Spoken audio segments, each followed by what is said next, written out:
The Barroom Network presents two fired-up Bears fans. They are ready to rumble on the Bear Debate.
Hey, this is David Kaplan from the Cap J Hood Show on ESPN 1000 and NBC Sports Chicago.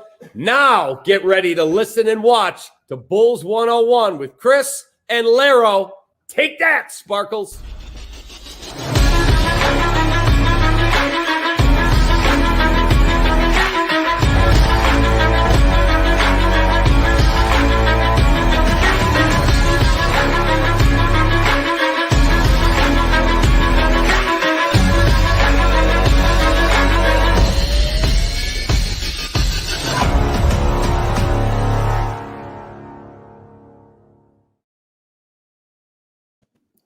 What's up, guys? Welcome into Bulls 101. My name is Chris Amundsen here with my guy Larro Golden on this beautiful Saturday evening. And we're just excited to be here. The preseason is done with. We're ready to start the regular season next week. And we got a special guest for you guys tonight. But first of all, how are you doing, Larro? How's everything going for you? Man, everything's good, man. I can't complain. Just another Hoops After Dark episode that we going to have some fun tonight, man. Talk some hoops. Yeah, I got my friend Zach Levine finally. He's here with us tonight.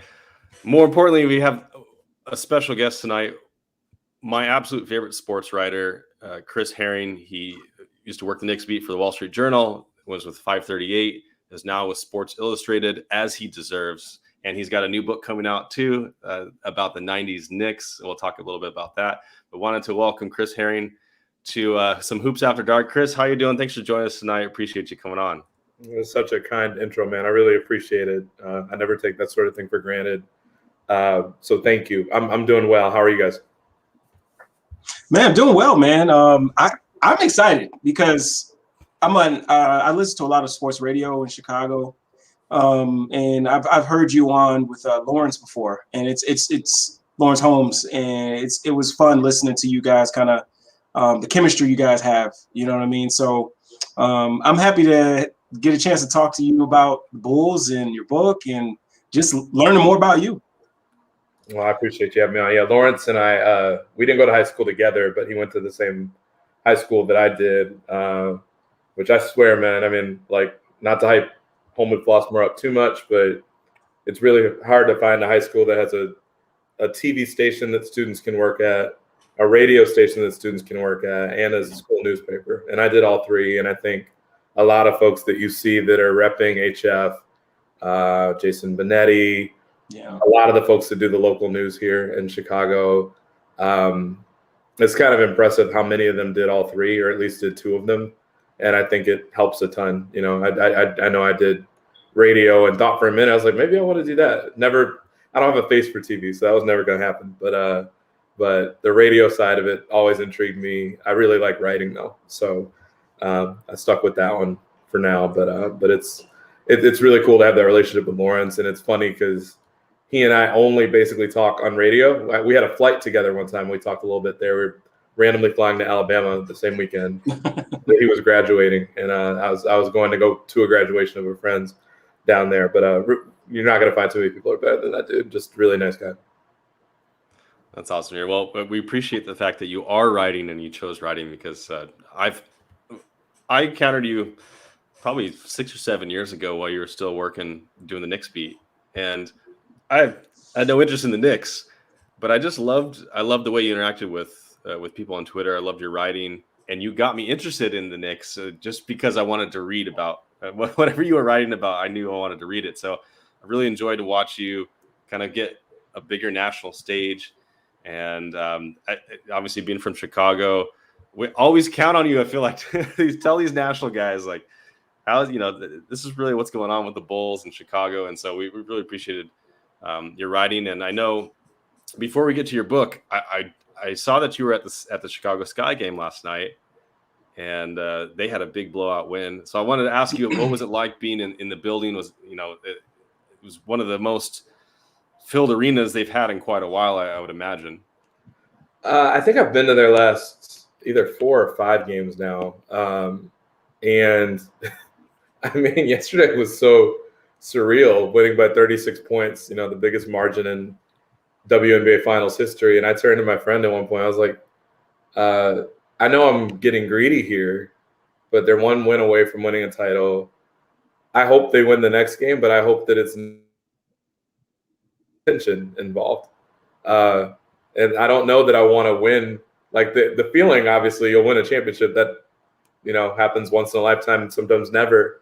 But I was like, man, I kind of want it to be more entertaining than just like, maybe they can win by 15 or 8 or something. 36. Like I don't want them to clinch. I also don't want them to clinch in Phoenix. I'd like them to do it here. So if they win by 98, that's fine. But yeah, that was the reaction that I had yesterday, was that they won by so much that it was kind of boring toward the end. I mean, they were doing the wave, and I went to Michigan where 110,000 people doing the wave. They generally only break that out when Michigan's up by 30 or 40, and you're not used to going to basketball games where a WNBA team, they only play 40 minutes, so to win a game by 36 is kind of wild. But quite frankly, they've looked like the better team the whole series.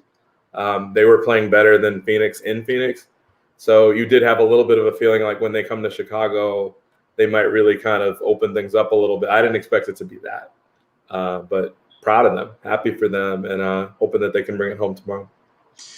Yeah, I am one of many people in this city, and as you know, growing up here, that loves the game of basketball. And if you've paid attention or kept up with basketball locally, like there's no way you don't know who Candace Parker is, especially around here. So I just kind of wanted to know, in your own words, like what do you think Candace means to this finals run, this potential championship? And I just really interested to hear in your words. What do you think it means? So I think first of all, she's still solid, is probably the word I would use, where, I mean, quite frankly, I think the thing that stands out to me watching her play in person is like how, this will sound bad, like how stiff she is. Mm-hmm. Yeah. I mean, she's had so many surgeries, yeah. But just how skilled she is, despite just how physically kind of beaten down she's probably been over the years through those procedures. She's not like a fluid moving athlete the way that she was, which tells you like how dominant she was before she really had to deal with a lot of this stuff, but still can shoot, still can go into the post and get you buckets. But I mean, I think the biggest thing is like, look who they've been playing. They've had Brittany Griner to defend this round, which, by the way, speaking of people and the way they look in person, I always was of the opinion that she was like 6'9" and like rail thin. She has like size to her. Like you look at her legs on the court, and they're like tree trunks. And that was not something that I realized until I was watching her in person. So, I mean, Griner, and Griner has obviously had her moments in this series, but that, Jonquel Jones, and the fact that a lot of times they, in that last series, they weren't even necessarily having to double the MVP because Candace could kind of hold it on her own, as Ray Stevens was able to do that on her own. So, I mean, she's still really, really good on defense. She's right behind Sloot every night as far as the assists go. She's just a pretty complete player, man. And so what I will say is this. I was having this conversation with someone over lunch today. I totally get the narrative. I totally get that it's going to be about her as far as, if and when this guy win this thing, because it'll be that she came home, she made good for Chicago. She's also not the best player on this team, and that's okay. But I hope that everybody else can kind of get their shine. At this point, there's no way that Kalia Copper doesn't deserve MVP for the finals run if they win. Courtney Van Der Sloot, you go to the games, she's the last one announced in the starting lineup. She's the best passer, I would say, in the world. And I don't mean just women's, I mean in the world. She's just incredible and, has been a rock for them all season. You've got all sorts of shooters on the court for them. Dolson has changed her body and still been one of the game's most lethal screeners. It is such a team effort, and that was why they kicked Phoenix's ass last night. It was a total team effort and has been this whole series. So I hope that the other women get their shine too, because it's not just her. I get that she's going to be the storyline. I think the WNBA does a piss poor job of marketing the other people. I think that they kind of have to feel like they have to really hang everything on their stars, and I get that Candace is the name. But man, they've got so much other talent, and Candace is a huge part of it. When she was hurt, they struggled. It's why their record was 500 as opposed to being more in line with what you would expect out of a champion. So I by no means am I downplaying how great she still is. Yeah, and a legend. But I just want everybody else to get their credit too, especially Copper, who might be my favorite player at this point. She's just so much fun to watch. I'm glad you brought that her name up, because I went to a game in person with Celine from Bulls Gold.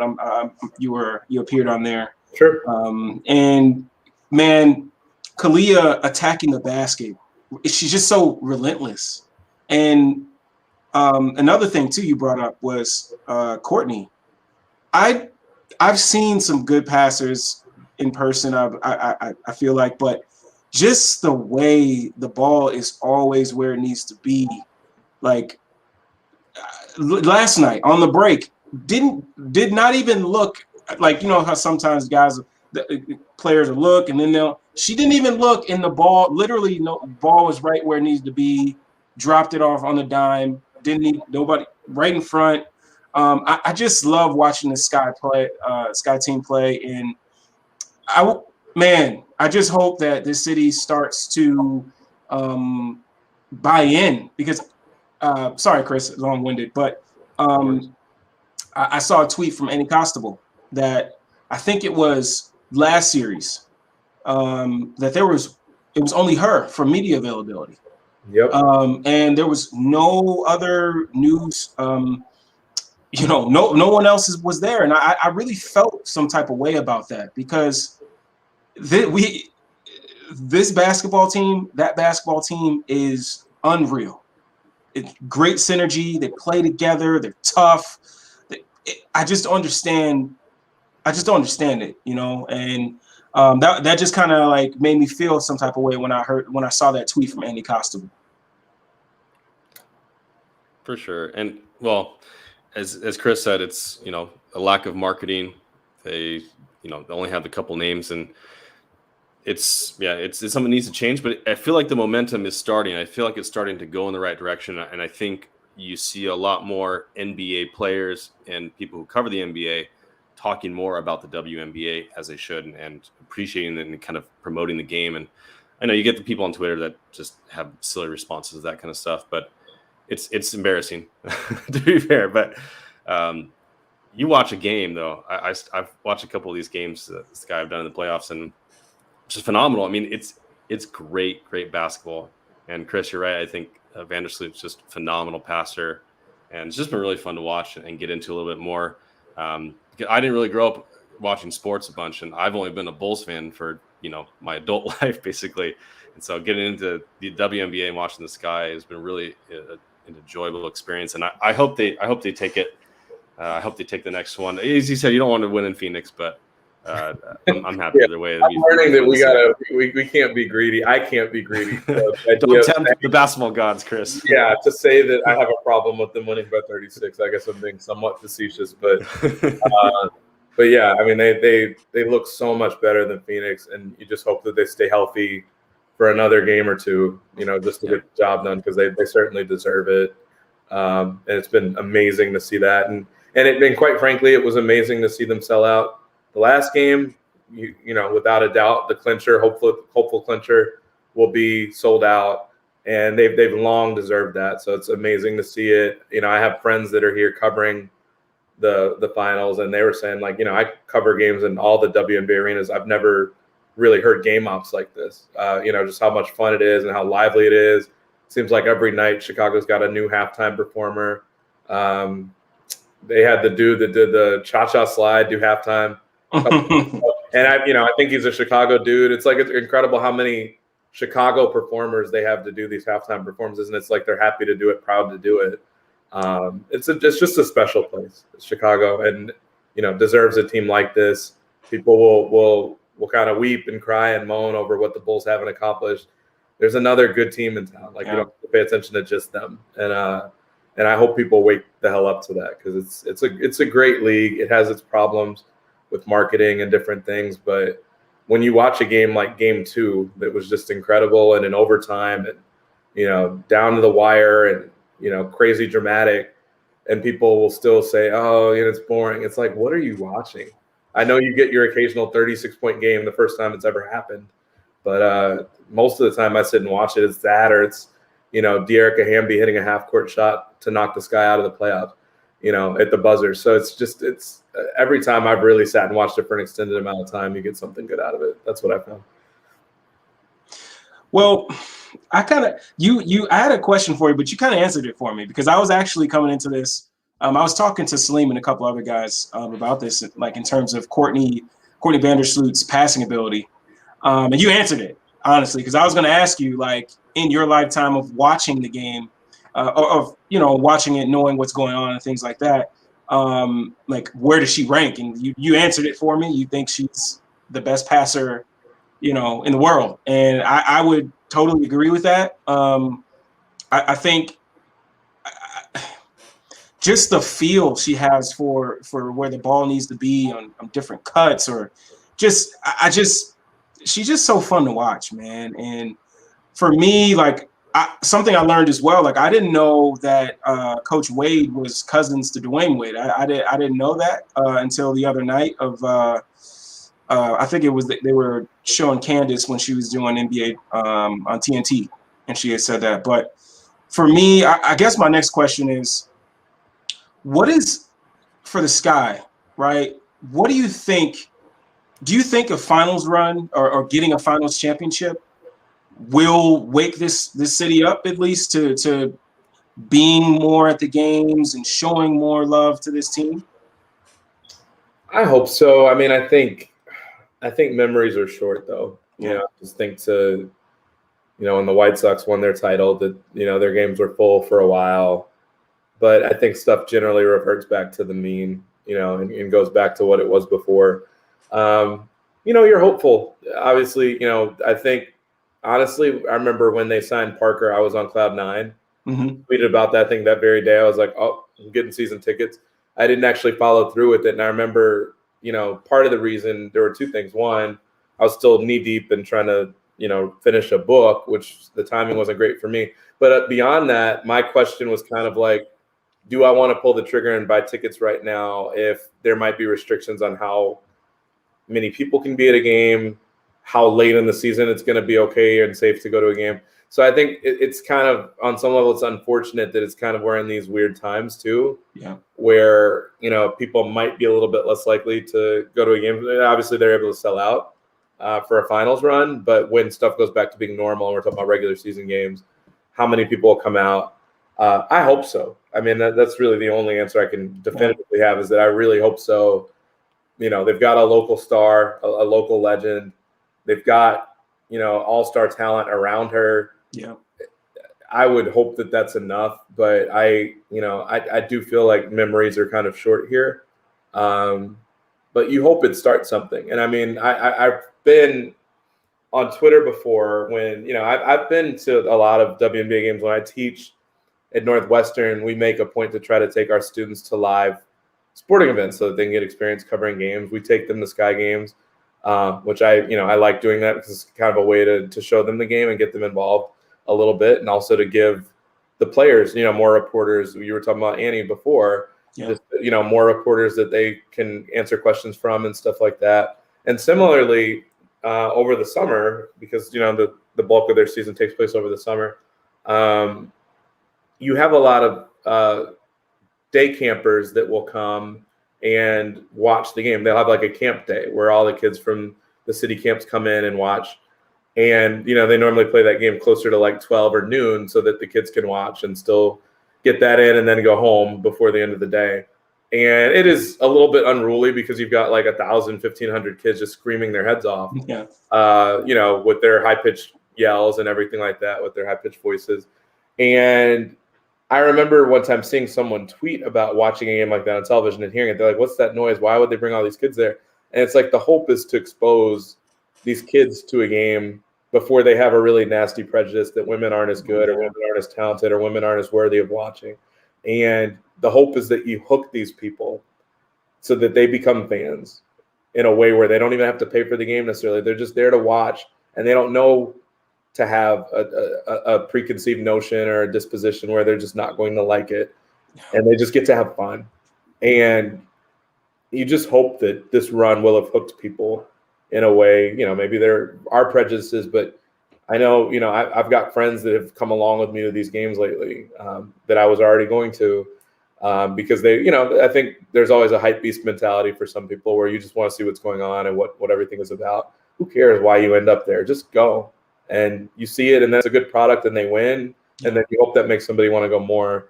So, but you would also hope that at a certain point, it's not totally contingent on whether they win or not. The Bears will sell out. The Cubs have sold out for a long worthy of all that attention that they got. People are loyal with them. I get that, that WNBA is newer, and the Sky have just now been in the city for the last couple of years. They were in Rosemont, but you just hope that it hooks somebody. And I'm hopeful that it'll do that. I don't know, but I'm really hopeful. Kris, you mentioned memories are short.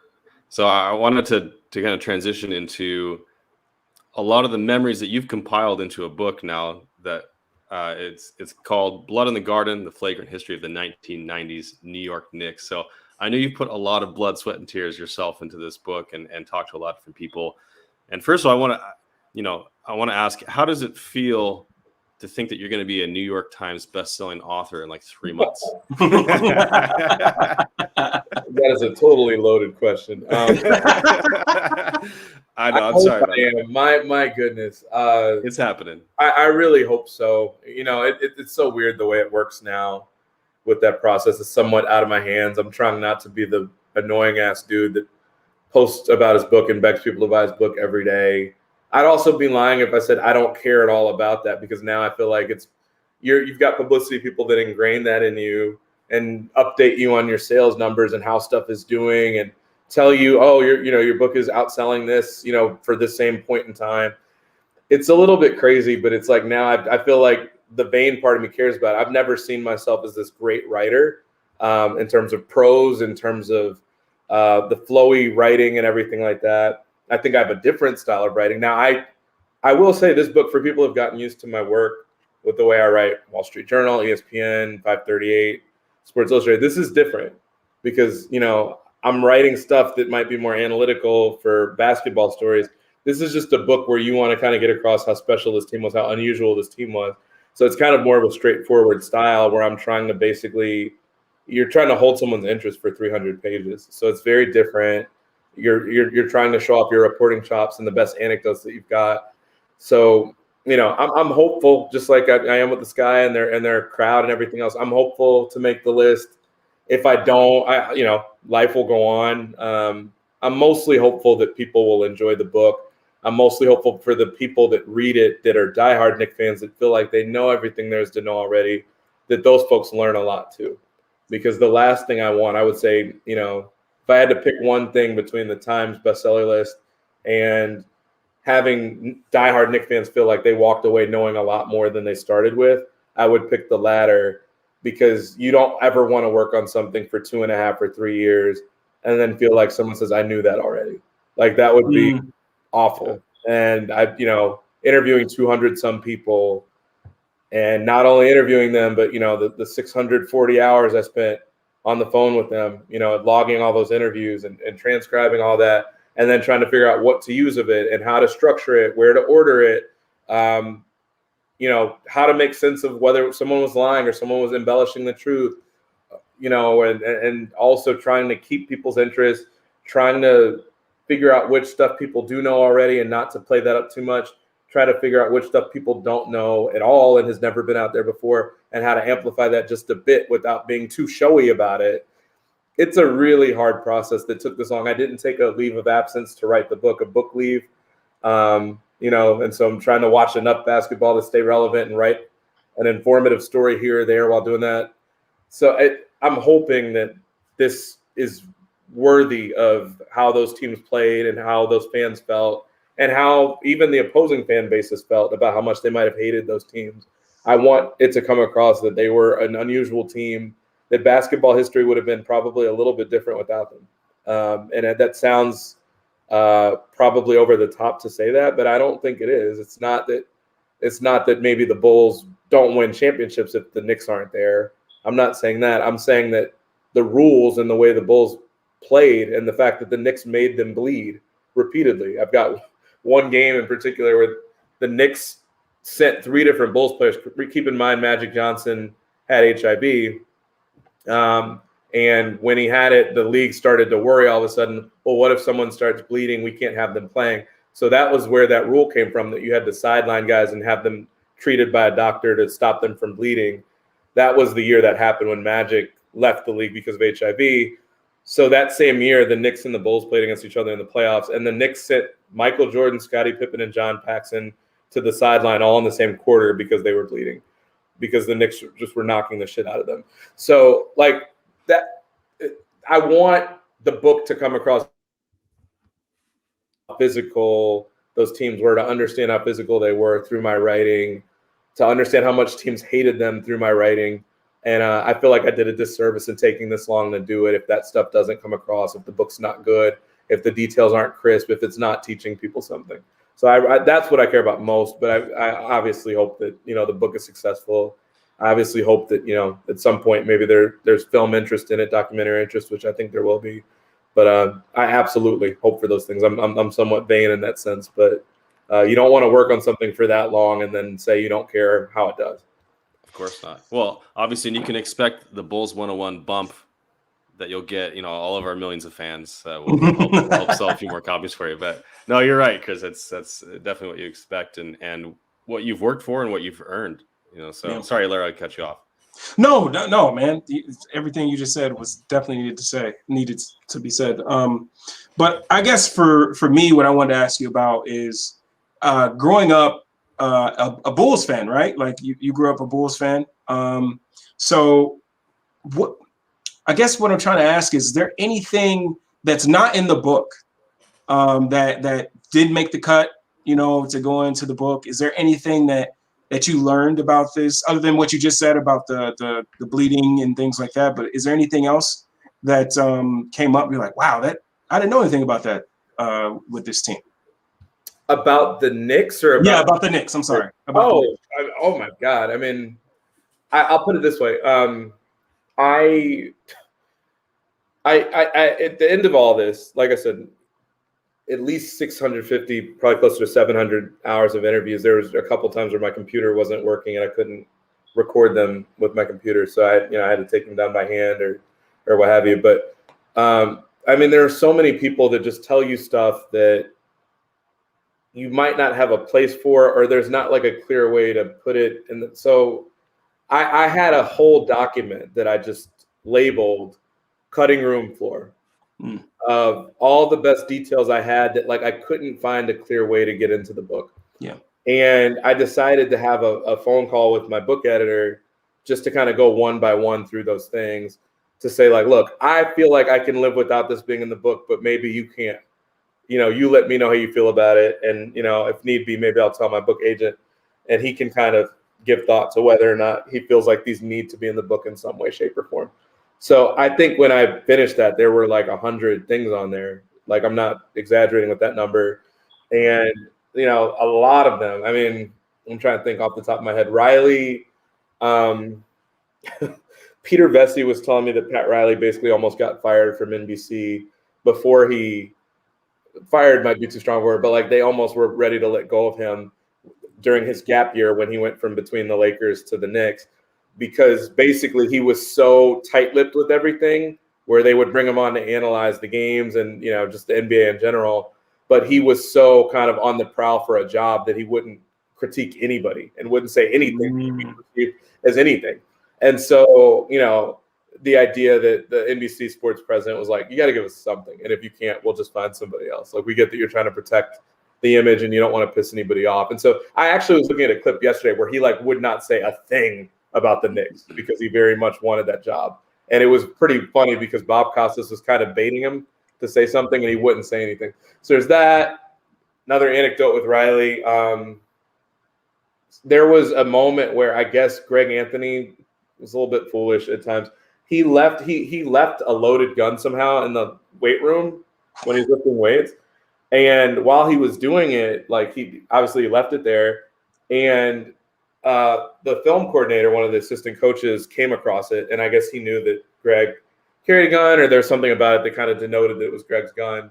So the film coordinator took it and was like going to bring it to Riley to tell him that, Greg left the gun in the locker room or the weight room.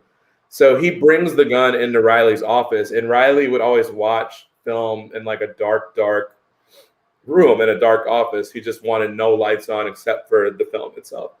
So this assistant coach walks into Riley's office with a gun, and Riley like steps back because he's afraid that he's going to shoot him.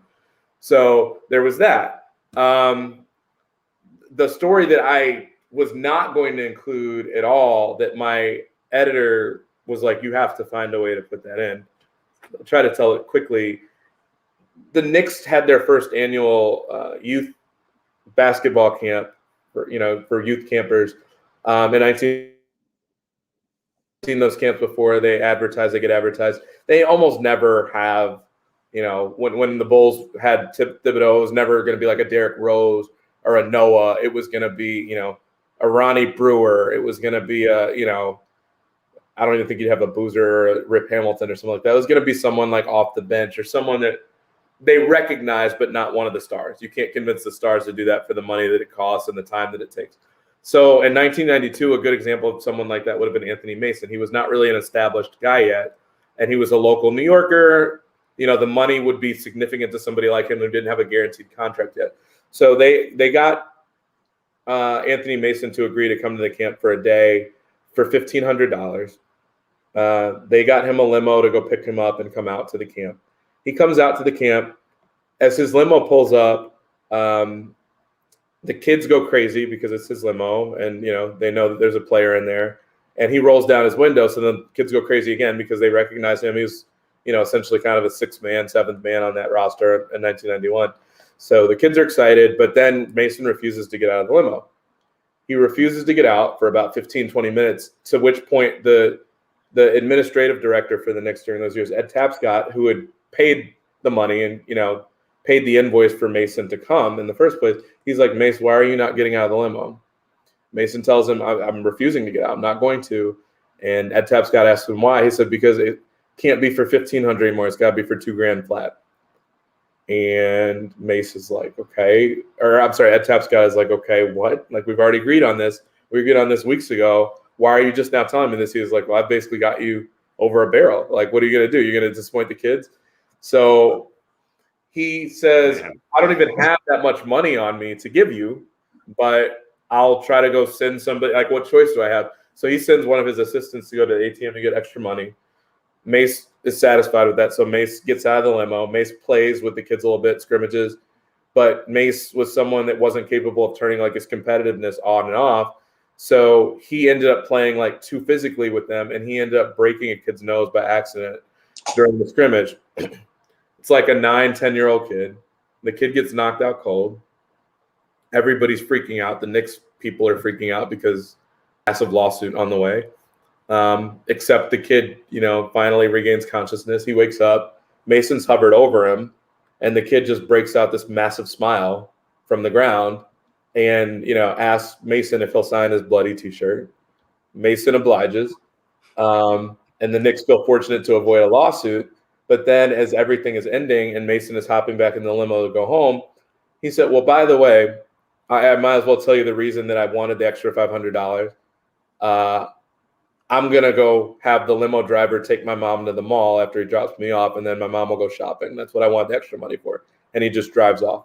And, it's like kind of just typical Anthony Mason of just making life living hell for a lot of people.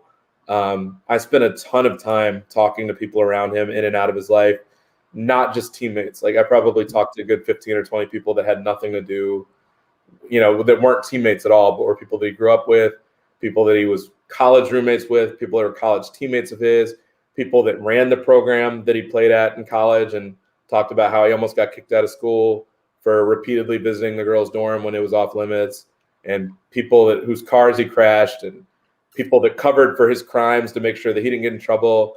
Like any number of people that I talked to that have never spoken to the media before. So there was so much stuff of Mason's that I wasn't going to put in the book that then my editor said, you have to find a spot for that.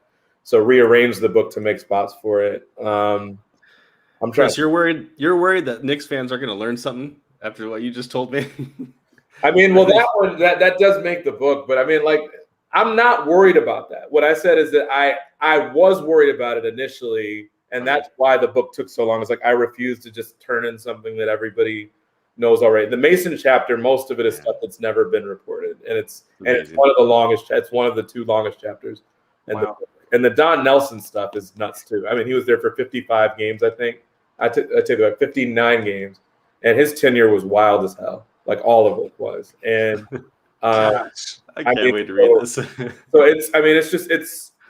there's so much stuff. There was a game they played against the Bulls. This does make the book, where Dennis Scott was horrendous for the Knicks for like the 15 games he played for them or whatever.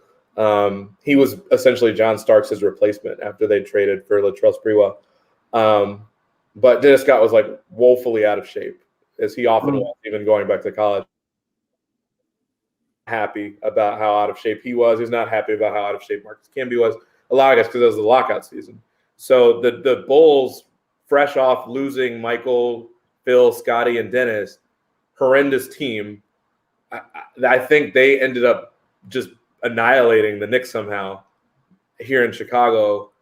And the Knicks only scored like 66 points. And so they got back on the plane. And Jeff Van Gundy is like very, very staunch, do not have wild outbursts on the plane sort of person, particularly after bad losses like that, where, they've scored 5 points, I think, in one of the quarters that the Knicks did that night. Just like a historically bad quarter, historically bad offensive performance. So anyway, some of the guys were still joking around on the flight afterwards. And after they landed, Jeff Van Gundy just unilaterally decided to waive Dennis Scott. He did not have a conversation with the general manager. He did not ask anyone's permission. He was just like, fuck it. And he did it to send the message. And so that's in the book. I think that had been out there before a little bit, but just the fact that he did that just spoke to like how he operated when he was really mad too and wanting to send a message. It was just a crazy, crazy team. None of that even gets into just the crazy shit that a lot of these guys did. I ended up telling way more in the story about Charles Smith than I ever imagined I would, just about how much Pat Riley did not really see a fit for him, literally from the first day they were together in practice, and him kind of calling that out and saying, like, I don't know if this is going to work. The fact that Charles Smith agreed in principle to a 7-year extension the day after that Game 5 against Chicago, which to me is one of the crazier things I've ever seen or heard, and trying to understand why that happened. after one of the most heartbreaking moments, I would say, in sports, not even just Knicks fans, but just sports generally, of just like a moment that didn't happen for somebody. The fact that they locked him up on a massive deal immediately after that is like mind-boggling, and a deal that, just kind of clogged what they were trying to do for a long time. So I don't know. There's a lot of stuff. I know that I'm getting away from your original question, but I'd like to think there's a lot of stuff that didn't make the book, but I tried to make space for the stuff that I felt like I really had to make room for, and there's a lot of things in there. Man, that's crazy. I can't wait to read it. So for anyone that's listening, watching, make sure you guys check it out. Blood in the Garden: Flagrant History of the 1990s New York Knicks. A great rivalry in the 90s, and it's clear that you've put a lot of work and hours and blood, sweat, and tears into it. So I won't make you. I know you probably enjoy like telling the stories, but I listen to every podcast you're on, basically. So I know you're probably, as you mentioned in the beginning, you're kind of caught between sick of promoting it and also feeling like this is your life's work in some ways that you want to have it mean something. So I really appreciate you sharing a couple stories with us on it. I wanted to talk about another piece of work that you did recently, and I know you and I talked about this in DMs on Twitter, but the national perception of the Bulls and their off season, and for example, like a lot of the win predictions are coming out in the last few weeks, and for example, like John Hollinger put 37 wins and 11th in the East. That was his prediction. Nate Duncan, I think, had 39. Tim Bontemps at ESPN, he said he wouldn't be surprised if the Bulls were 12th in the East. And then you have an article that came out on August 12th, 2 weeks into free agency. And you were really high on the Bulls. You said, hey, they've got a chance to really do something here in the East and be a really good offense and, a pretty consistent defense. It's higher than a lot of people have said, they're going to be bottom 5 defense or bottom 10 defense. So I just wanted to ask you about what you see as, kind of a national perspective, obviously being a Chicago guy. What do you see from the Bulls this offseason? And, having watched maybe a little preseason, I'm not sure, I know you're really busy, but having seen maybe some of the Bulls in preseason, how do you feel going into the season about the Bulls' chances, since you wrote that article? Well, like you said, I've seen some of the preseason, and even with the stuff I've seen, there's so many guys that sit out. How much can you make of all of it? Obviously, as good a preseason as you could ask for just from the standpoint of winning the games. I'm sure they would prefer to get that confidence under their belt.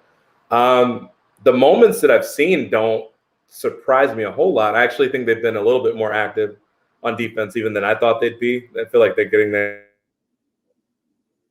which is a positive thing to see. Lonzo, but even Vucevic, and I think we knew Caruso, what he's capable of defensively. Been pleasantly surprised with Caruso's ability to kind of create a little bit for other guys and to set up other guys. But the main thing I would say is like the offense doesn't surprise me. I don't expect that to be this long work in progress for them, because they really fundamentally can and should at times be playing almost a 5-out offense, which it gives you a lot more space to kind of figure out what you're doing. You're not in a shoebox trying to make everything work the way that the Knicks of the 90s were, or anybody else, during that era. So I think that helps a lot. They're making a pretty concerted effort to push. I think every offseason you've got teams that say that they're going to try to play faster.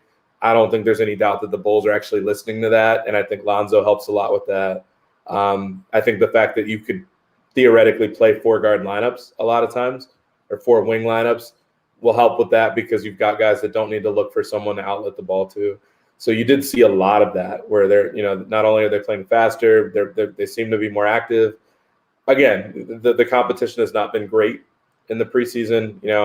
When you play a Cavs team that's not playing Garland or Sexton, or what have you, and then still playing a relatively tight game. Obviously, these guys are prideful. So I don't know how much you can make of that. I do think it's interesting, though, that two of the teams that people talked about in the East, and people vary, very widely, in terms of what they think about them, the Knicks and the Bulls. in terms of some people thinking that they're going to like scrape by just to make the playoffs and other people thinking that they could be upper echelon teams in the East. It is interesting that both of them finished the preseason undefeated. Again, does it mean much? Not necessarily, but I do think it's interesting that they both look pretty good. So, you know, I still feel a lot of what I said during the preseason. I do think that I probably underestimated a little bit the lack of just how many guys they have that'll be brand new to this operation. Really, that you're going to have a couple of guys that are back from last year and that's it. That, you know, that could play one of two ways. It could be hurtful for the Bulls from the standpoint of they have no cohesion, but it also could be interesting because there's also not that much to go off of as far as film is concerned. Some from the preseason, but again, the competition was just kind of whatever. And quite frankly, you know, Patrick Williams is just now getting back into the rotation. So, I mean, the different things. I don't know what to expect fully. Will they finish 4th? Probably not. Will they finish 12th? I don't see that happening. It's more likely that they finish somewhere in between. You know, I tend to think that they will find a way to make the playoffs. Whether it'll be right at the back end of that, I'm not sure. But I feel really confident in the fact that they'll have a very good offense. Billy Donovan has traditionally done very well defensively and helped his teams defensively. But I think, you know, in thinking about it more, I could see them finishing 6th, and it would not surprise me at all. You know, if they finished 4th, I know I had said that maybe there's a chance for that to happen. I still think there's a chance, but I think that would be relying on some of the teams in the East to be a little bit worse than we're thinking that they'll be as well. Who knows how Philly plays out, but even if it's not Philly, Milwaukee would have to be pretty off target to not finish in the top 3. Even if Brooklyn doesn't have Kyrie, they'd have to be pretty off target to not finish in the top 3. Who knows with Philly? You know, I think they're the swing team for a lot of people, but I think people have a lot of reason to think that the Hawks will be good enough to be a top 4 team. I'm not sure about that, but maybe. And, you know, the Knicks are still right there from last year. Boston will be healthy again, and we'll have some different guys in the flow and could be scary defensively. So it's theoretically, it makes sense that the Bulls would be somewhere around 6. I think that sounds right to me.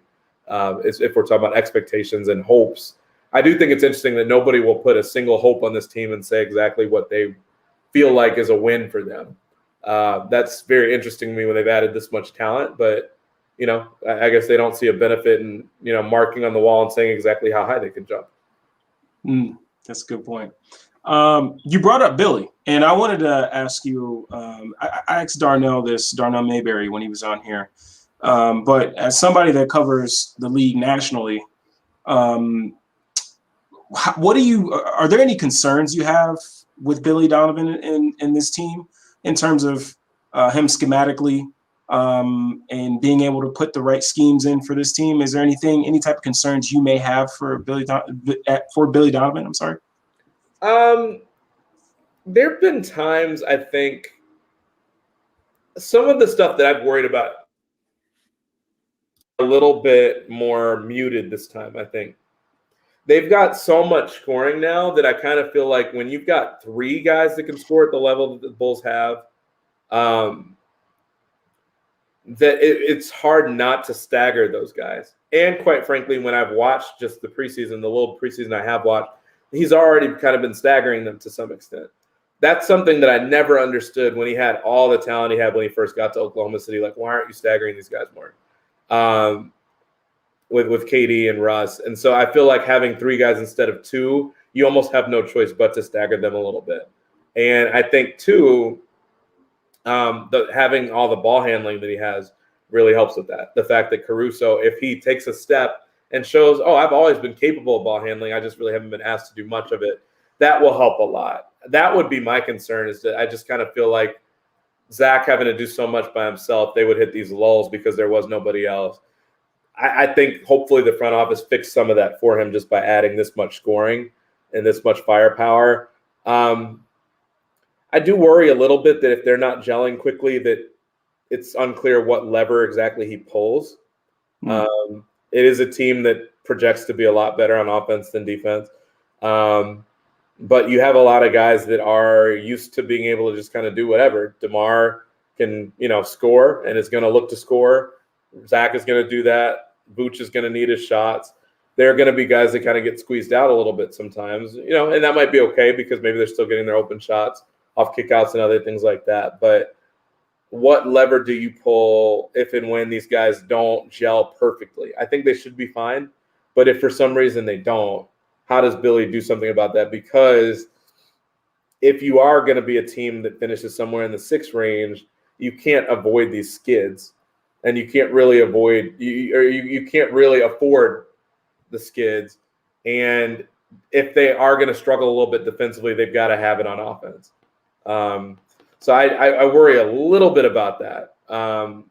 Or, if they do have an injury to one of those guys, how does Billy kind of make that work with the things that we're saying, like, okay, he'll stagger guys because he's got enough of them to go around. But if 1 or 2 of them get hurt, is that taken off the table? Does he kind of revert to some of the old tendencies where he wasn't staggering guys as much as he should have? Yeah, it's interesting you say that.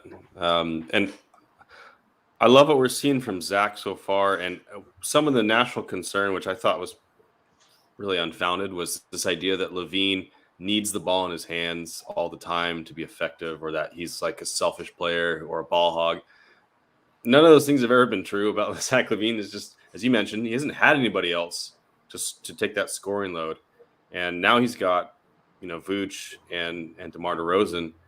The stagnation on offense, I think we're going to see a lot less of it this year, because if Zach doesn't have it, DeMar can just drive to the basket, draw some fouls. Vooch can hit that open jumper on the wing or the elbow or whatever that he's really good at.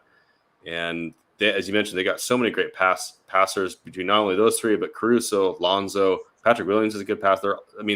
There's a lot of great passing on the team, and they finished out the season after the trade last season. They were really, really good. They were like top 5 in assists and just passing, and I think they're going to do so again.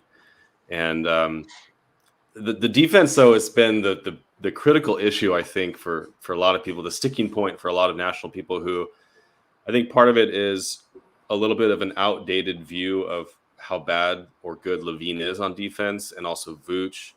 I think that DeMar has a reputation as being a bad defender, and he probably deserves it at this point. But Zach has really made a lot of strides in that area.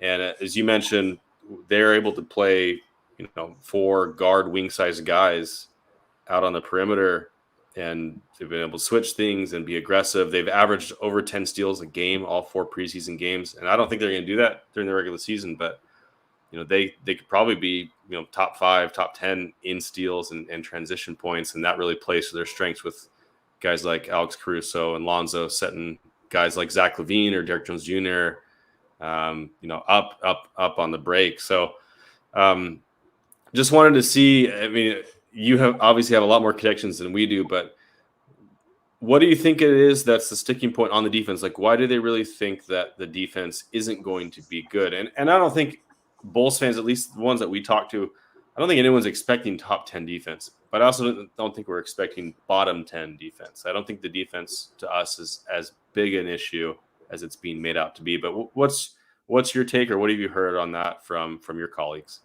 Well, I think it's one. I think it's that I think there is a little bit of a lag in terms of LaVine. I don't think he's a great defender. I don't think he'll ever be a great defender, but I think I think last year was a better year for him, certainly. I think to me, he looked about average, maybe a little bit better sometimes, maybe a little bit worse, and could get lost a little bit from here and there. That was a tendency that he had years ago. So I think that there's a little bit of a lag there with his perception. I think really, though, DeRozan is a lot worse than I think people realize on defense. Like, he's pretty bad. And even just in preseason, when I was watching, I was like, oh, how is this guy? Oh, it's because DeMar is not there. So you see that a little bit. And, there's that. Vooch is not great. I don't think he's as mobile as when we talk about elite defenses or really good defenses, or even defenses that you expect to kind of contend for top 10 and stuff like that. You're normally used to seeing them have a little bit more mobile of a center than he is. And I think normally when you have a wing player and a center that you don't think of as moving extremely well, or, just DeMar, and then some, a center that you don't think of as moving extremely well, I think that's where the perception comes from. And I think it leaves a lot for perception-wise, for a lot of people, a lot for someone like Lonzo to clean up. Patrick Williams, I think, projects to be really, really good on that end and already shows smarts on that end. You know, like he's very much like that guy that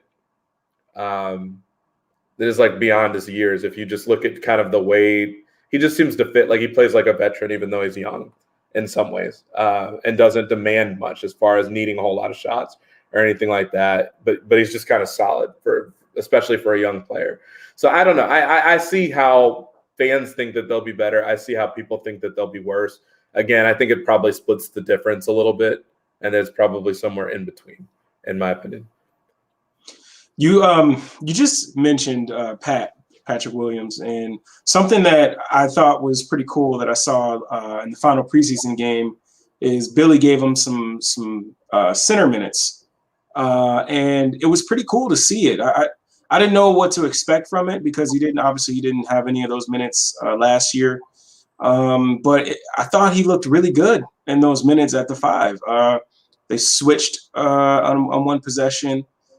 He hedged really high, got back, boxed out Steven. I mean, Pat is 20 years old, and I mean, Steven was having problems boxing out Pat, and it was really great to see that because I think that's also something Kris and I have talked about on our show is like, yeah, we got some. It's kind of like opposite. Like last year, we didn't have any wing depth. We had a whole bunch of bigs. And now we got the wing depth, and now we kind of got like some questionable big depth. So it's like I thought it was pretty cool to see Pat in some minutes at the 5. I thought he looked good. So I guess my question is to you: are you in favor of that? Are you interested to see what Pat looks like at the 5? Yeah, I mean, to me, I would probably say this: I think I'm almost more interested and intrigued by seeing just their lineups where they're playing 4 smalls. So if that means Pat being the 5, if it means Vooch being the 5, which obviously I think that's your most potent offense. But for what I was saying before about, you know, if you're worried that Vooch maybe isn't as mobile as you would like, I think it's worth trying Pat at the 5 defensively. I think he, again, might have more potential just to kind of be certainly a more mobile defender and maybe big enough to kind of handle that role.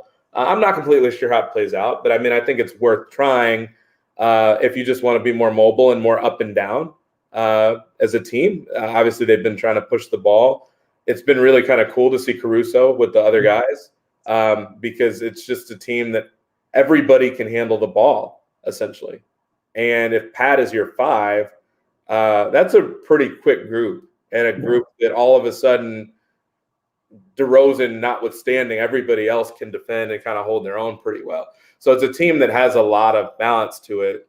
And even, you know, if DeRozan is your complaint defensively, everybody can pass really well. Yeah. Not that Vooch is a terrible passer, but everybody in that lineup, it's just a very versatile lineup all of a sudden that has more versatility with Pat there than it does with Vooch. So I've been really curious, just like if you end up going with these units that basically are 4 guard units, what does that look like? And if you add Pat to that, if you have Vooch there, regardless, I think you'll be fine. But I think the minutes you can't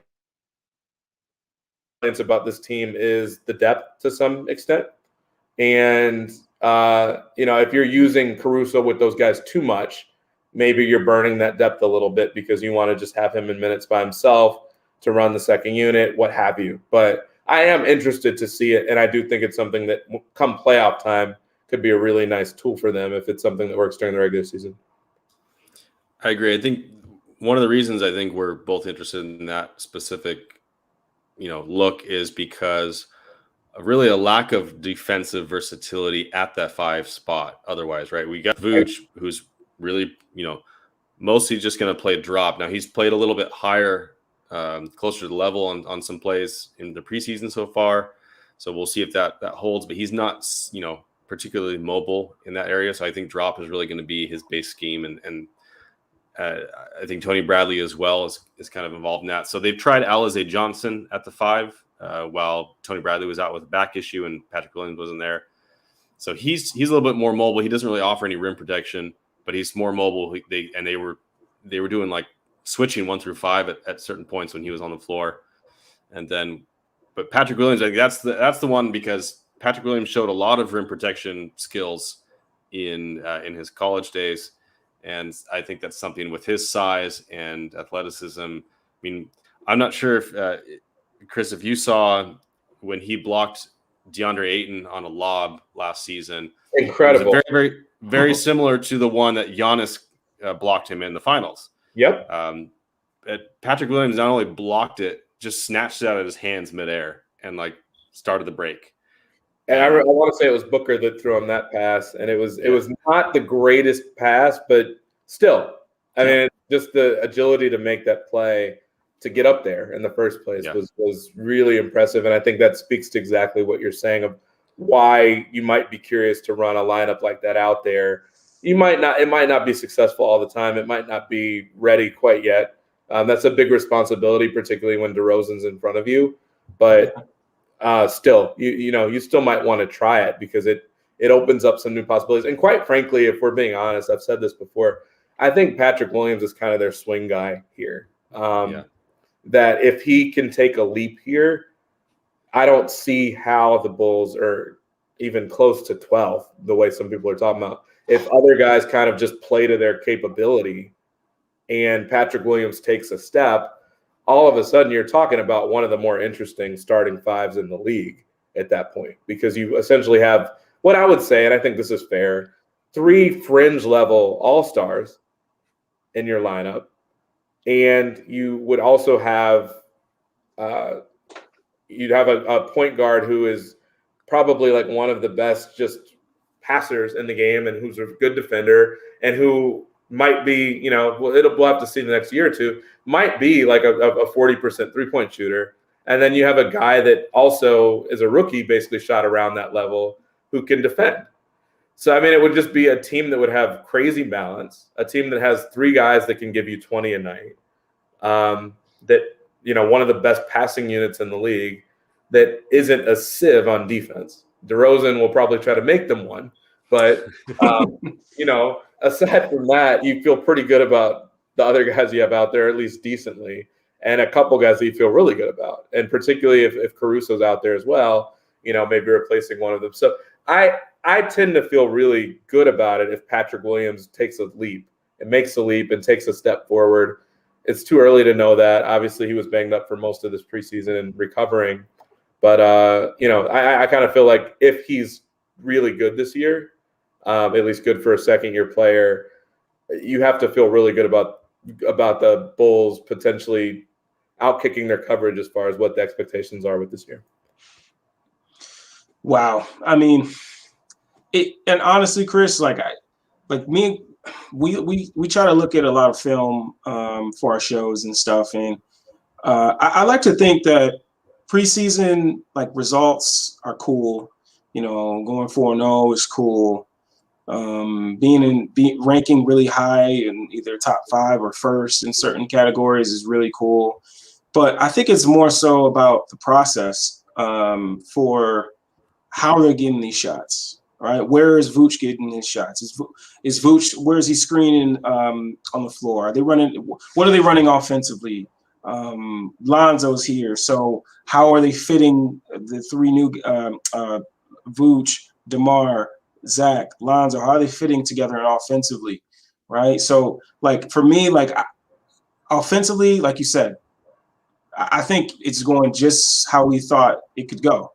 And then defensively is where I never thought they were as bad as what people were saying, because, I mean, last season, we were what 12th or something like that in defensive rating. Yep. So I didn't think it was as bad as what people were saying, because you add Caruso, another year of Pat growth, and then you add Lonzo. So I wasn't really feeling that, but at the same time, they really surprised me in the preseason with how active they've been with the deflections and being in the passing lanes and really being active. And I try not to buy into it too much, but I just like seeing I like seeing the effort. I like seeing it, and I guess what I want to ask you is, if you had to guess, like an educated guess of where you personally think the Bulls defense is this year. Do you think it would be around the same as last season, or do you think that DeMar is just is so bad that it can tank us a little? It could drop us lower than it was in the past before last season. I'm sorry. And it'll be a cop-out answer. I think they'll be probably about average. I wrote a story earlier in the offseason, the one that Kris was referencing before, and I think I mentioned that I kind of did the whole 2 + 2 = 4, sort of summation for the story. But, I basically said, well, look, they were 12 last year, and now, they got Lonzo and they got Alex Caruso. They'll be better this year. I mean, part of the way they were able to thrive last year was, Zach went down, and Billy's response to that was, was essentially to play 2 bigs at a time, which, in some ways maybe neutralized Vooch a little bit. As far as, if he's not maybe a perfect defender, having Tice out there with them can help and kind of clean up certain things. It's a different look than what other teams are going with. And so, it might have helped them in some ways. And their defensive rating improved basically towards the tail end of the season, which was part of the reason they finished so high. They're not going to really have the rotation to do that. I don't know that you would want to anyway, given that you're going to have so many more capable guards and so much more playmaking. You want to play up tempo, so you probably wouldn't want a second big in there. But I think that I was probably a little bit too glass half full with the story I wrote, where I basically said, there's no reason they can't be top 10. Like DeRozan by himself is a reason that they might not be. And we'll see too. Like we'll see whether Lonzo makes it through a full healthy season. Yeah. We'll see whether or not the rotation kind of plays out a certain way. We'll see. I mean, I could also see something where if DeRozan gets hurt, that their defense could be better, but it still might also be a net negative for them as far as like not having all the offense they want to have out there. And maybe it hurts them a different way if he's not there. It might help their defense, but might ultimately hurt their offense. So it's kind of one of those sliding scale things, but you could kind of talk me into anything, but I think somewhere right around league average, 15, 14, 13, 16. I could see all that as a possibility. I'd be a little bit surprised if they're solidly in the 20s, if they're like 23 or 24. I don't think there's any way they're actually that bad. But I also, and some of that is their bench. So I think I like some of the guys they've got on their bench defensively, where we were talking about Javonte Green and, certain people, Caruso obviously feel really good about. I think they'll be fine. I don't think there'll be anything special. I think if you're looking at this team, you're really hoping that they are just a juggernaut offensively, where they're potentially a top 5 offense. That way, if you do finish 17th on defense, you're a lot better on offense than you are bad at defense. Like if you're like slightly below average on defense, it kind of reminds me a little bit of what Portland does from year to year. Portland can't afford to be a top 3 offense and a bottom 5 defense, because it literally just balances itself out. But if you can be a top 5 offense and be like, top 15, maybe top 20 defense, it's a different conversation. Then all of a sudden you're solidly in a conversation to win 46, 47 games, which that's nothing to sneeze at given where the Bulls have been the last few years. You could work with that. Yeah, absolutely. Yeah, so we've got a bunch of people commenting here. Corey mentions, I think the worry here was Thad, Temple, Sato, and Tice. Those are all quality defenders for us. Sure. Although I'd say, the direct replacements for Temple and Sato have been Lonzo and Caruso, which I think are upgrades there defensively, and pretty heavily so with Caruso. I've actually been really impressed with Lonzo's defensive chops. They've been better than I anticipated that they would be. But I think Thad is the one that really kind of was like the linchpin of a lot of our defense last year. But I do think that a lot of his effectiveness on both ends of the floor was kind of negated or kind of neutralized a little bit when Vucevic came here. He just, because he played in that short role in the offense, and he was kind of like the release valve for Zach. And that's the role that Vooch came in and played as soon as he got here. And then, defensively, Thad played a lot of small ball 5. And, I think we had really, really poor dribble penetration defense last year. poor point of attack defense. And so Thad, I think, was more key to that unit because he could wipe out, and him and Wendell Carter as well could, wipe out some of those mistakes with their defense. But the activity level, as you mentioned, Javonte Green, you got guys like Troy Brown Jr., Caruso, Alonzo. You got a lot of guys in the perimeter now that are capable getting around screens and just playing good point of attack defense. Hopefully that limits the losses of not having Thad. Although I would have loved to have Thad still on this team. I'm still kind of bummed. A whole lot of teams would like to have that guy. I bet. Yeah. I heard the Suns might be interested. There was a question here I did want to ask you about Zach LaVine, because I know you mentioned, he made it into that All-Star conversation and got that All-Star nod this year, but it's kind of considered that fringe All-Star. So what would he have to do, or what would the team have to do to take the next level? Like, what would Zach LaVine or the Bulls have to do for him to get an MVP vote at some point this season? Like, where would they? I don't know if sixth seed is going to do it, but and then maybe I'm not asking you about standing specifically, but what do you think that LaVine or the Bulls would have to do in order to kind of get in that conversation?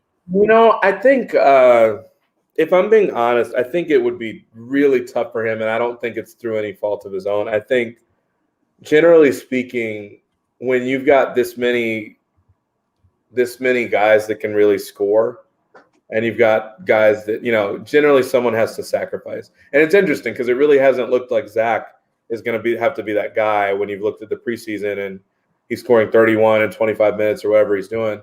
So maybe not, but it's obviously a small sample size.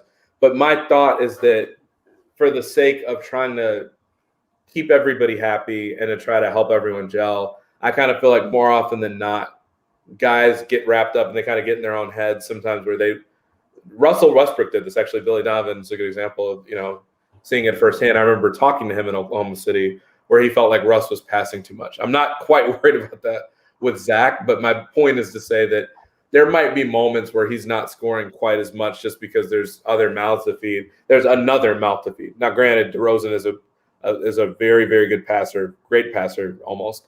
But I just think with some of the other guys on the roster and some of the guys that will be left open, that I don't know if most of what makes Zach who he is, his scoring, and if that's what people notice about him is his scoring. Yes, it's possible for him to be in the MVP conversation, but I think the Bulls would probably have to be like a top 3 team in the East for it to happen. And assuming that doesn't happen, I don't think that his best attribute will shine through the way that it would have to for him to be in that car. I think he would probably need to average closer to 30 a game. And I just don't quite see that happening with more offensive talent on the team where he's less likely to score that many points.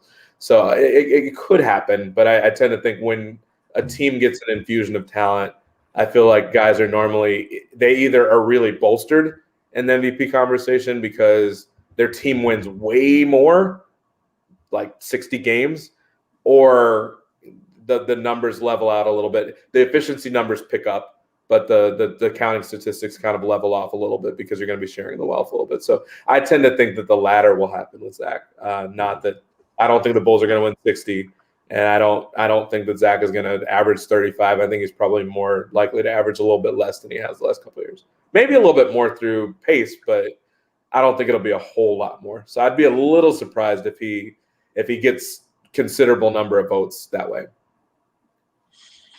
Well, I can tell you that through our pretty much a lot of our recent episodes, people have really been ready to get Zach out of that tier with Booker and Mitchell and those guys. So I think we all would like to see Zach get to that level, but I think it's like you said, I think he's quite fine where he is. Obviously, you'd be fine to get more, but like I think with the team that you have and what he provides, like him being okay so far, it seems like he's okay with being off ball and being able to have possessions where he can catch and with a live dribble and attack closeouts or take open shots or catch and go right into pick and roll. Like he just seems like he's okay in the role that he is in, and I appreciate that, honestly, because I it's a contract year for him. You would think that maybe he wants the ball a lot, but he's putting up buckets with not that many amount of attempts. So, I mean, for their sake too. I mean, he says this. I don't know that I completely believe it. Everybody says it as long as we don't win, I don't care what my numbers look like. And he says it, and I do trust that on some level. I mean, he really has not won in the NBA. So I believe him a little bit. I do think he wants to have his cake and eat it too, as far as who wouldn't want their team to be good and to have, killer numbers. And hopefully for his sake, he gets that. But I think the bigger thing that matters is just having other guys that can do it so that he doesn't have to. Because I do think, if the criticism of him is that he's not a complete enough player, that he hasn't been a complete enough player, the number that I've looked at with him for years now is basically, and I remember I was talking to Billy Donovan about this a couple of weeks ago for a story that I'll have out soon, that Zach's numbers in the clutch, essentially when people are going to lock in and just double, throw a third help defender at him, Zach he's yet to have a 1-to-1, even a 1-to-1 ratio as far as assists to turnover in the clutch. Yep. I mean, and quite frankly, there have been years where it hasn't really been close. It's been like 1-to-3, where he's turning the ball over 3 times as much as he's getting an assist. So, I mean, he's had tunnel vision in those moments, probably through necessity, because he doesn't trust who he's passing the ball to. Denzel Valentine is trying to serve as a 6th defender. Whatever. He's had his different things come up. It's not easy for him.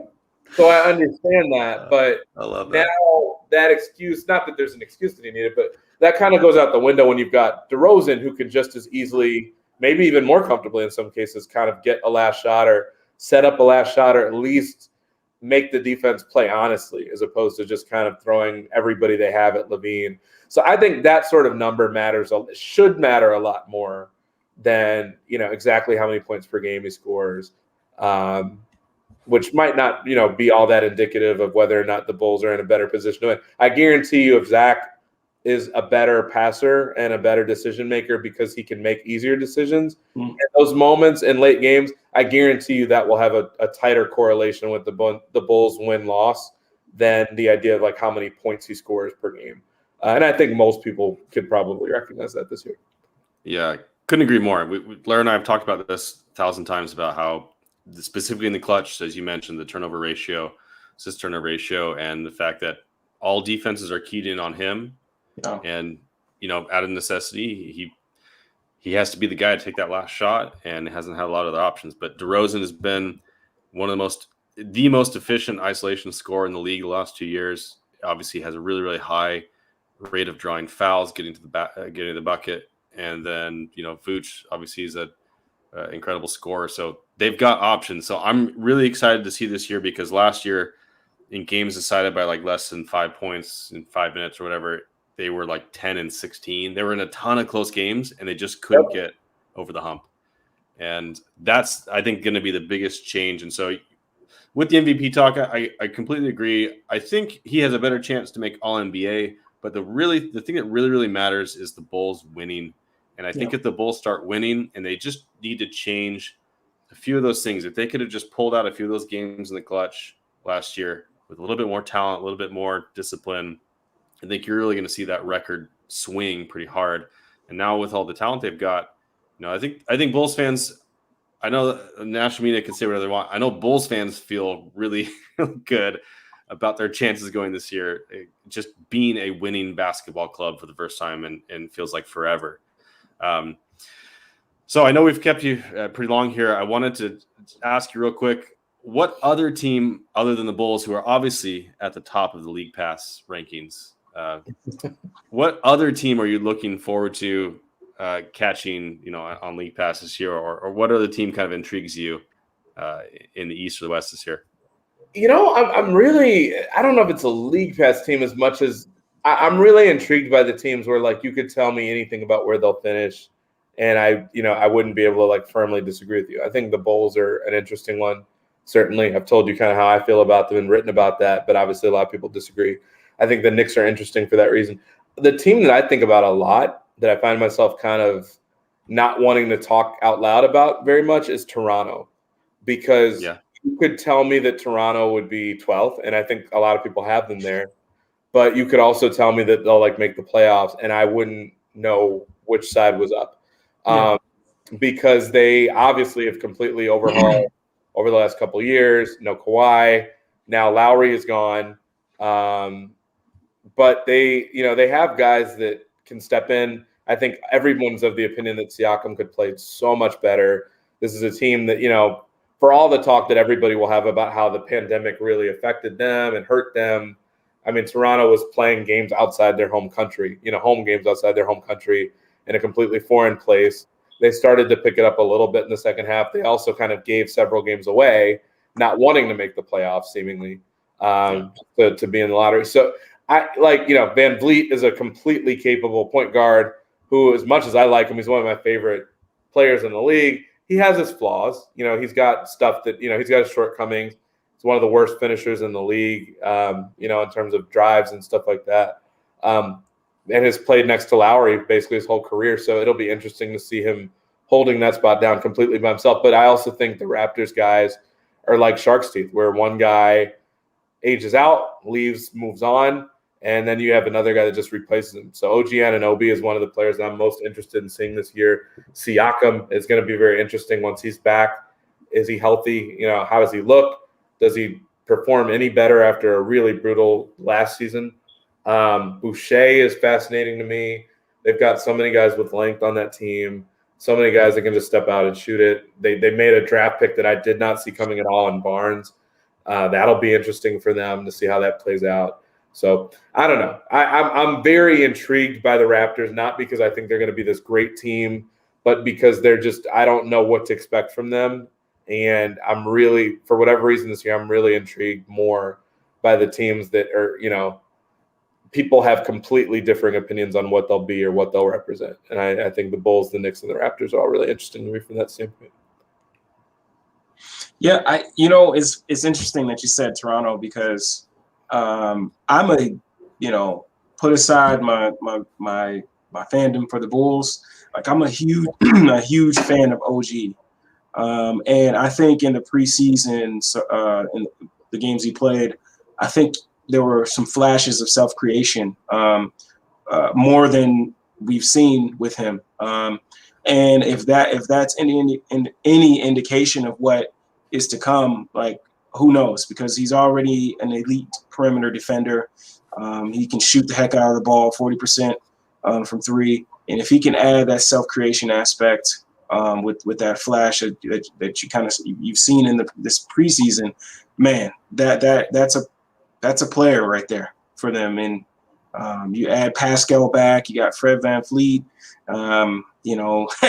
That's a tough squad, man, and would be a lot of fun.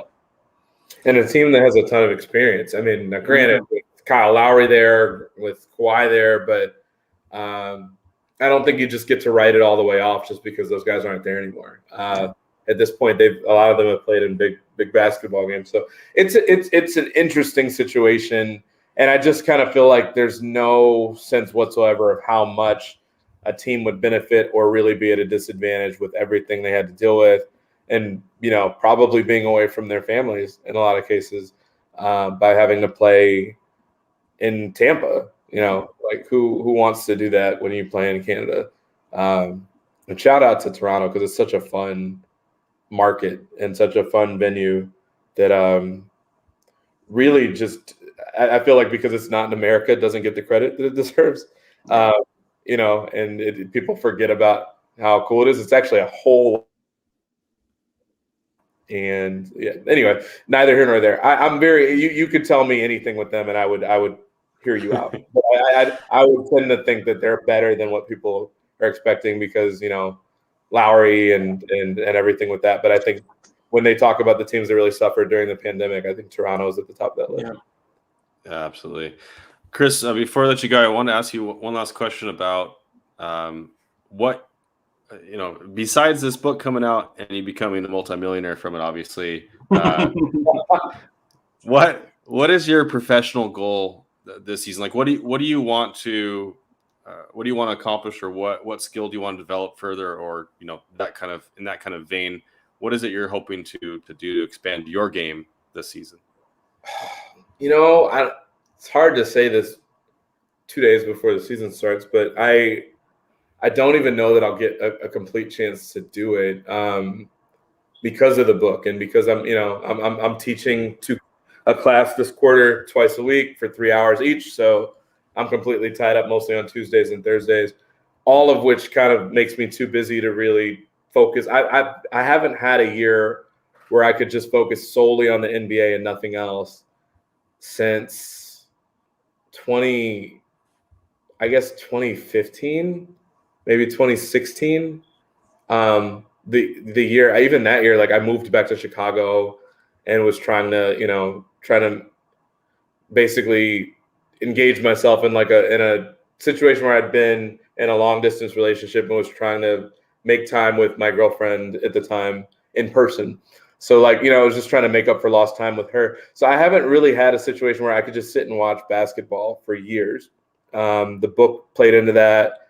I started teaching. My dad passed away really unexpectedly in the middle of one of these years. And then the book has just been nonstop for years.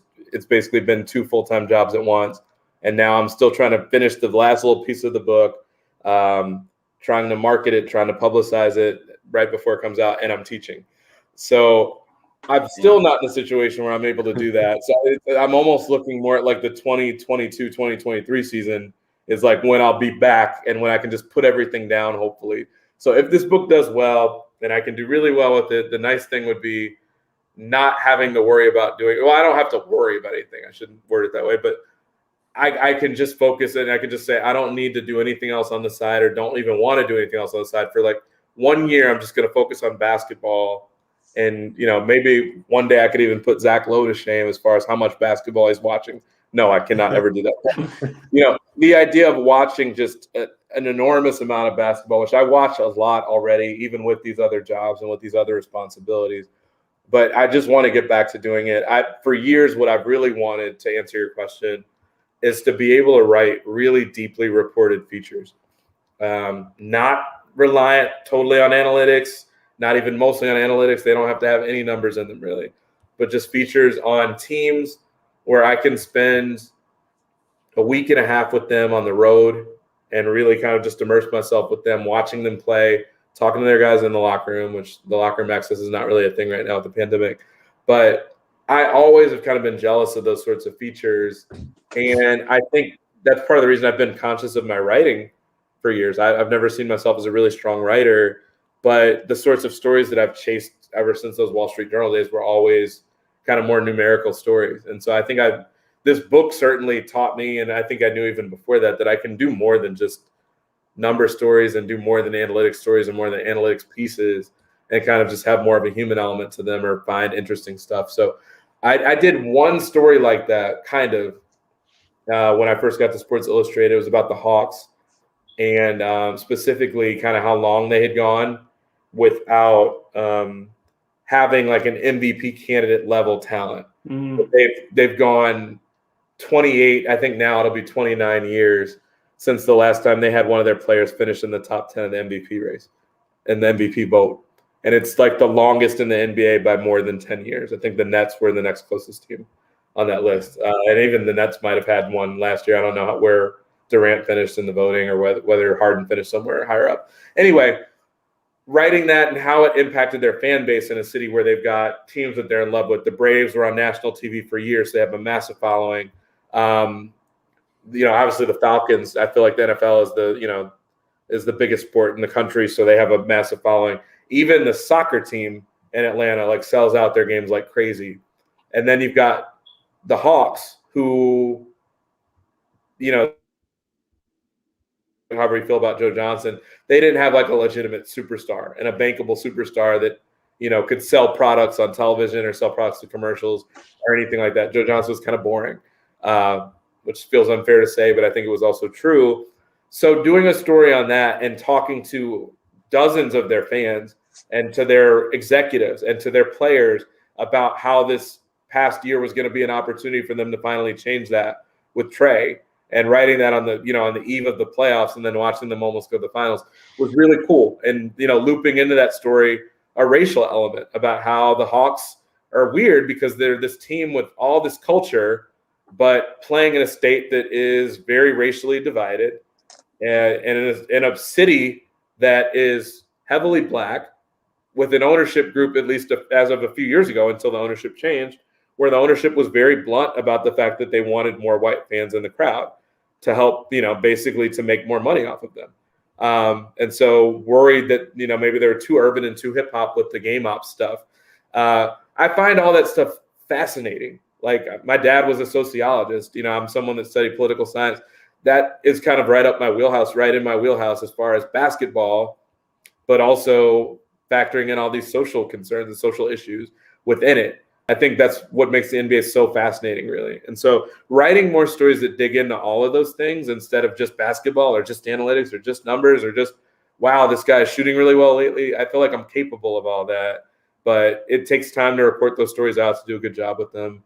And I really haven't had the time to do it. So I'm hopeful that maybe not this season, but after the book is out and after I really get a real opportunity to just sit and watch basketball and just sit and talk with basketball people, or even people outside of basketball, about what would make a good story or what stories need to be told. It would be really cool to jump back into that at some point. And, I haven't had the chance to. The book will be obviously the longest form writing I've ever done, so it'll be different. I'm excited for that to come out. And I feel like hopefully this year will be an opportunity to just celebrate that once it comes out. But I hope next year I can just really hit the ground running with a bunch of different types of stories that people have not really seen me write many of. As someone that's starting myself, that's starting to write and trying to get better at getting my thoughts fluently in a piece, it is wow. It's crazy to hear the one Chris Herring say that he doesn't believe he's a strong writer. Like your pieces are so well put together and just great stuff. So it's like, it makes me feel like, like Larry, like step up to the plate and just do what you need to do, because wow, like I'm not trying to, I know you're on the show and I'm not trying to butter your biscuit, as they say, but I'm just saying that, like, man, that's crazy to hear, because I think you're a great writer and you do great stuff.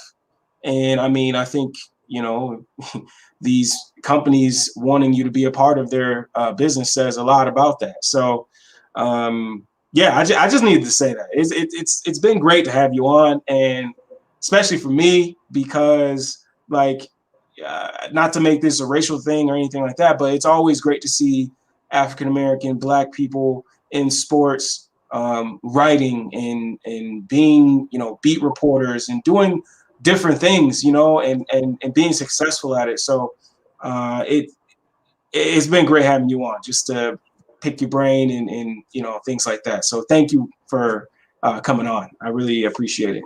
Man, I could not be more appreciative of all that and all the stuff that Chris was saying.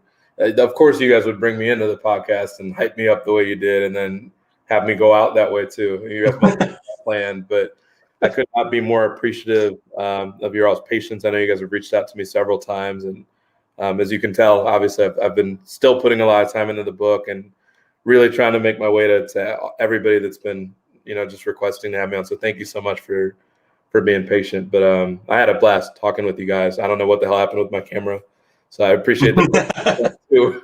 But you guys take care. This has been a lot of fun.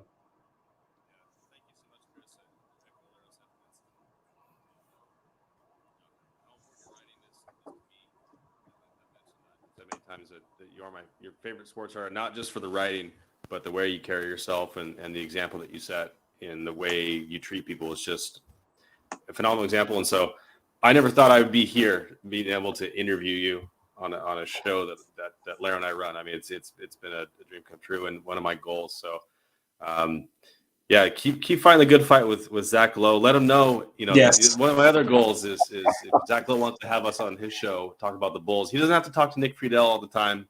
He can talk to us instead. So, just let him know. Hey, Chris, can I get this in real quick? So I was listening to the episode that you were on with Zach Lowe, and it really got to me when you were saying you can build something around Zach, and Zach is like, well, yeah, I mean, yeah, you could build something around Zach. I mean, you could build a house on a crack foundation. I mean, that's something. And I'm like, oh my gosh, Zach.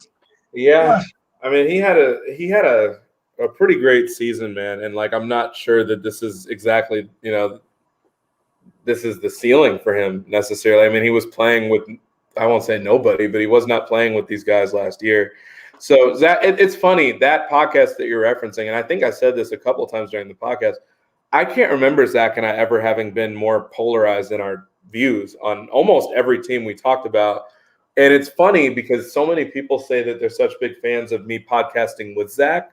And, Zach is just as gracious as you all are with me, where he says, I'm the people's favorite guest, whatever.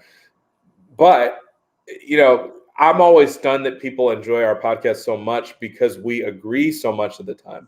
And I don't understand why people want to hear. I understand not necessarily wanting to hear Stephen A. and everybody with him, where there's just like these really seemingly sometimes contrived disagreements, which, sometimes I think they're legitimate, but sometimes I think they're contrived. But I also think there's something to be said for like, it's not entertaining to hear people just be in lockstep all the time. And I feel like more often than not, he and I are. So the fact that we were in such disagreement over that one in particular, I've said, from anyone that will listen, that I think the Bulls are the team that are like most interesting to me because so many people don't think they'll be good. And, I obviously listen when somebody like Zach Lowe says that, that they're probably a little bit too overrated. But for just the casual kind of average basketball fans, I really think that a lot of people missed the boat on DeRozan. Like, obviously his defense is pretty bad. It's really bad. But I don't think most people have a sense of the fact that like he would be a lot of teams' best passer. I mean, he's turned into one of the best passers in the league. He's more efficient basically than he's ever been, regardless of where he's shooting from. Okay, he's not a great three-point shooter. He also doesn't really take any of them. He also gets to the line basically at a rate that he never has. He also is shooting more efficiently than he ever has from mid-range. So you can make stuff work with that. You can build a foundation around that. If we want to say it's Levine's team, okay, I guess, if you can build a cracked foundation around that, I guess. What the hell do you think the Bulls have been building around the last few years anyway? So, I mean, like, it's a foundation of some sort. And I think the aim here, one, aside from just trying to get Zach to stay and lock in, is that if it's not these guys, you could potentially go do something else. I mean, these guys will have enough trade value to go do something else with them, get something else, bring something else in, figure out who can fit around Zach. But at least it's a good plan. And I mean, I think the excitement that you're talking about with the Bulls is exactly what I'm writing about later in the week is that, I mean, this is a team that has had the worst record in basketball since they traded Jimmy Butler. So at least they took a big swing, I think, to really improve the offense, which is something they needed to do. They've been decent defensively before. Now they've really addressed the offense. And you see where it goes from there. And if it's not good enough, I think you can live with that. It would be frustrating for Bulls fans, I'm sure. But you at least want to see them go after something. And it's been so long since they've even done that. So you don't want to, give a pat on the back just for trying. But, I mean, I do think there's a universe in which this works, where they make the playoffs and they get around. And that would be a really nice start given, you need Zach to play in some meaningful games like that. And, I think you want everybody to at some point. But I'm curious to see where it goes. I like I said, wasn't a passionate disagreement I had with Zach. I think that they'll be better than he was saying. But, at a minimum, I think I'm very interested to see where it goes. Thank you so much, Chris. We kept you longer than we said we would, so apologize. But it's been amazing. I wish I could talk to you for as long as you'd let me, but it's late. I know you got a lot of things to do. I think my professional goal for you this year would be get some rest, man. You sound busy, and I hope your students treat you well as Northwestern as well, and that know what you're doing. So thank you so much, Chris. I appreciate you coming on. Larry and I are just honored to have you, and I know the guys that are able to listen to it and talk with us tonight are appreciative as well. So thank you so much. Bulls fans, make sure if you're not, follow Chris Herring on Twitter, follow his work at Sports Illustrated. check out that piece. When's that piece coming out, Kris, or when are you hoping to have it out? We've talked about kind of hopefully that maybe it's funny. We'd actually talked about running it this week, and I was like, I don't think it's a good idea to potentially run a piece like that on the night that the Sky could be playing for a title. Yeah. I don't think we want to have a preseason Bulls piece run as our cover piece on a day where the Sky could be playing for. It would have been the Game 3, so it would have been Friday potentially that we had done it this past Friday. So we kind of backed off that just because I didn't even think it was a smart idea. We may run something Wednesday if we're able to, if I'm able to finish the story. I really need to sit and write it. That's what I'm going to do as soon as we get off of here. But I really appreciate you guys having me on. We'll have to do it again sometime. Awesome. Thank you. Definitely will. All right, guys. I'll see you guys next week. And go Bulls. Open this week. See you later. Let's go!